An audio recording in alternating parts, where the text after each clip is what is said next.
রাজধানীর কারওয়ান বাজারে তরমুজ বিক্রেতা রনি। ওই কিরে মধু রসমালাই সহ আরও নানা মন্তব্য করে সামাজিক যোগাযোগ মাধ্যমে এখন ভাইরাল তিনি। ভাইরাল হওয়ার পর থেকেই সেই তরমুজ বিক্রেতাকে দেখতে প্রতিদিন ভিড় জমাচ্ছে অনেক মানুষ। ফলে নতুন এক বিড়ম্বনার মুখে পড়েছেন ভাইরাল সেই তরমুজ বিক্রেতা। সেই তরমুজ বিক্রেতার দোকানে অনেকেই বিনা কারণে এসে ভিড় জমাচ্ছেন, ভিডিও করছেন। ফলে ক্রেতারা সেই তরমুজ বিক্রেতার দোকান এড়িয়ে যাচ্ছেন। এমন অবস্থায় তরমুজ বিক্রি করতে না পেরে ভেঙে পড়েছেন সেই বিক্রেতা।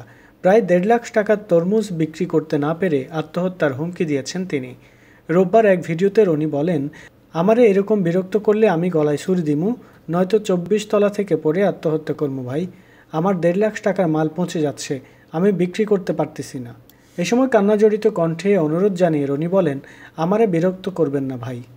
বিষয়টা নিয়ে সামাজিক যোগাযোগ মাধ্যমে এক স্ট্যাটাস দিয়েছেন অভিনেতা শামীম হাসান সরকার।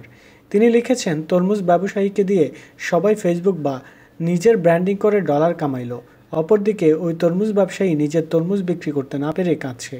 তার 1.5 লাখ টাকার তরমুজ নষ্ট হয়ে যাচ্ছে। এরপর শামীম লেখেন, ভাইরাল হওয়ার লোডই আলাদা, জোশ আছে, সবাই তোমার পাশে আছে, জোশ খাওয়া শেষ, বিদায় বাংলাদেশ।